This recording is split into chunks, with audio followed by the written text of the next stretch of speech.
পশু পাখিকেও এমন খাবার দেয় না। যুক্তরাষ্ট্র থেকে ফেরত পাঠানো বাংলাদেশের ভয়াবহ অভিজ্ঞতা। আমাদের চ্যানেলটি সাবস্ক্রাইব করে পাশে থাকুন। এখন জানাবো বিস্তারিত প্রতিবেদনটি। এখনও আমার হাতে দাগ, কোমরে দাগ, আমার পুরো শরীরে স্পট হয়ে আছে। বাংলাদেশে বিমানবন্দরে নামার আগে ৭৫ ঘন্টা আমাকে ডান্ডা বেরি পরিয়ে রাখা হয়েছিল, এমনকি বাথরুমেও যেতে দেয়নি।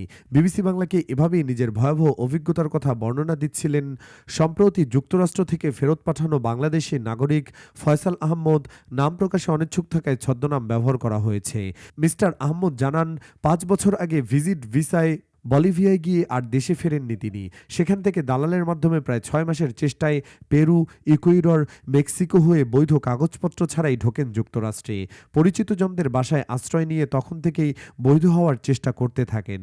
ওই সময় পরিস্থিতি অনুকূলে ছিল, থেকে যাওয়ার প্রক্রিয়াটাও খুব ইজি ছিল। বাইডেনের সময় এটা অনেকেই করেছেন, বলেন মিস্টার আহমদ। যুক্তরাষ্ট্রে গিয়ে গত ৫ বছরে সেখানকার বৈধ কাগজপত্র পাওয়ার চেষ্টা করেছেন তিনি। তবে রাজনৈতিক আশ্রয়ের আবেদন কিংবা ৩বার ওয়ার্ক পারমিটের আবেদন করেও কাজ হয়নি। মিস্টার আহমেদ অভিযোগ করেন, অ্যাটর্নি পরিচয় দিয়ে আইনি সহায়তার নামে সেখানেও বাঙালিদের কাছ থেকে অর্থ হাতিয়ে নেওয়ার একটি চক্র তৈরি হয়েছে। তার ক্ষেত্রে অবশ্য সংকটের শুরুটা হয় যুক্তরাষ্ট্রের সরকার পরিবর্তনের পর। অবৈধভাবে দেশটিতে থাকায় অন্য সবার মতো বিপদে পড়েন মিস্টার আহমেদও। বৈধ কাগজপত্র না থাকায় ৬ মাস আগে যুক্তরাষ্ট্রের নিউ ইয়র্ক থেকে গ্রেফতার হন মিস্টার আহমদ। সেখান থেকে তাকে বাফেলোর একটি ডিটেনশন সেন্টারে নেওয়া হয়। এরপর জায়গা বদলে সেসহ আরও কয়েকজনকে হাতে পায়ে শেকল পরিয়ে নেওয়া হয় লুইজিয়ানার আরেকটি কারাগারে। তিনি বলেন, ভাই, আর কারো যেন এভাবে কারাগারে থাকা না লাগে। ৬টা মাস ছিলাম, যে খাবার খাইতে দিত মানুষ পশু পাখিকেও এমন খাবার খাওয়ায় না। এভাবেই কারাগারে থাকার ভয়াবহ অভিজ্ঞতা বলছিলেন তিনি। এরপর শুরু হয় দেশে ফেরত পাঠানোর প্রক্রিয়া। সোমবার সন্ধ্যায় যুক্তরাষ্ট্রের একটি বিশেষ সামরিক ফ্লাইটে হজরত শাহজালাল আন্তর্জাতিক বিমানবন্দরে পৌঁছান মিস্টার আহমেদ সহ ৩১ জন। এখানেও বিরূপ অভিজ্ঞতার শিকার হয়েছেন তারা। ওই ফ্লাইটে থাকা আরেকজন বিবিসি বাংলাকে বলেছিলেন, বাংলাদেশের জন্য বিমানে তুলেছে সকাল ৮টায়, কিন্তু হাতে ও গলায় এবং কোমরে শেকল পরানো ছিল রাত ১২টা থেকেই। এরপর প্রায় ২৭ থেকে ২৮ ঘন্টা বিমানে ছিলাম, আমাকে বাথরুমেও যেতে দেওয়া হয়নি। সোমবার একই ফ্লাইটে যে ৩১ জন যুক্তরাষ্ট্র থেকে বাংলাদেশে ফিরেছেন, তাদের মধ্যে অধিকাংশই নোয়াখালীর বাসিন্দা। নাম প্রকাশে অনিচ্ছুক তাদেরই একজন বিবিসি বাংলাকে বলেছিলেন, হাতে বেরি, পায়ে বেরি, কোমরে বেরি। আমেরিকা থেকে বিমানে তুলেছে, ৪০ ঘন্টা পর গার্বেজের মতো ছুঁড়ে ফেলে গেছে বাংলাদেশের বিমানবন্দরে। টেলিফোনে কথা হচ্ছিল এই পরিস্থিতির শিকার আরেকজনের বড় ভাইয়ের সঙ্গে। বিবিসি বাংলাকে তিনি বলেন, ২ বছর আগে ওয়ার্ক পারমিট নিয়ে বৈধভাবে ব্রাজিল গিয়েছিল তার ভাই। গত ৯ মাস আগে যুক্তরাষ্ট্রে অবৈধ পথে প্রবেশ করতে গিয়ে গ্রেফতার হন। এরপর থেকেই ছিলেন কারাগারে।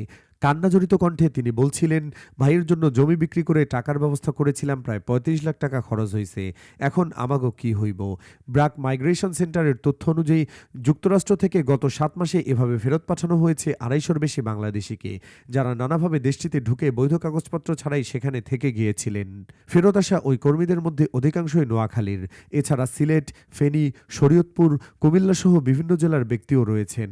আরও অনেকে যুক্তরাষ্ট্রের বিভিন্ন কারাগারে বন্দী রয়েছেন, যাদেরকে ফেরত পাঠানো হতে পারে বলে জানিয়েছেন ফেরত আসা কর্মীরা। ফিরতে পারেন আরও বাংলাদেশি। মার্কিন আইন অনুযায়ী বৈধ কাগজপত্র ছাড়া অবস্থানকারী অভিবাসীদের আদালতের রায় বা প্রশাসনিক আদেশে দেশে ফেরত পাঠানো যায়। আশ্রয়ের আবেদন ব্যর্থ হলে দেশটির অভিবাসন কর্তৃপক্ষ তাদের প্রত্যাবাসনের ব্যবস্থা করে। দ্বিতীয় দফায় ক্ষমতায় বসে কঠোর অভিবাসন বিরোধী নীতির বাস্তবায়ন শুরু করেন মার্কিন প্রেসিডেন্ট ডোনাল্ড ট্রাম্প। তখন থেকে দেশটিতে অবৈধভাবে থাকা বিভিন্ন দেশের নাগরিকদের গ্রেফতার ও বিতাড়িত করছে ট্রাম্প প্রশাসন।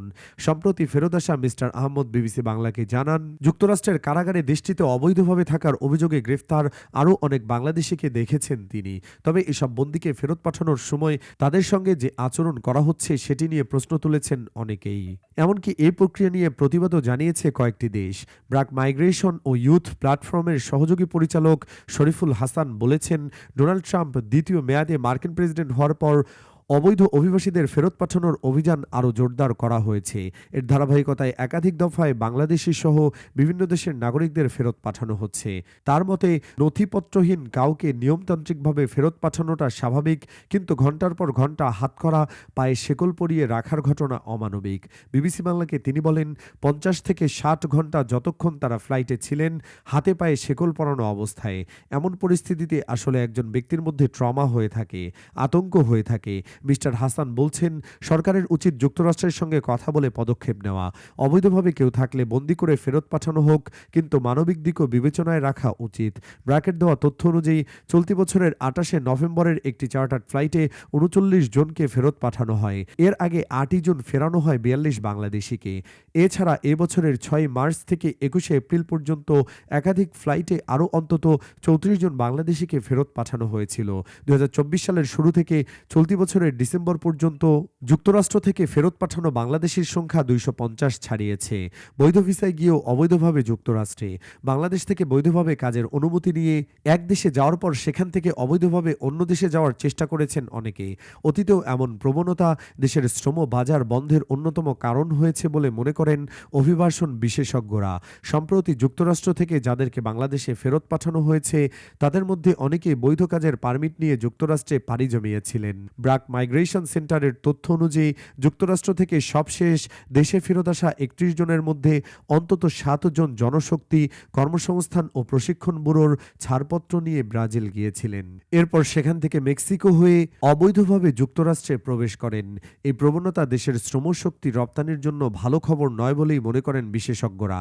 তারা বলছেন, নতুন করে ব্রাজিলে কর্মী পাঠানোর অনুমতি দেওয়ার আগে সরকারের সতর্ক হওয়া জরুরি।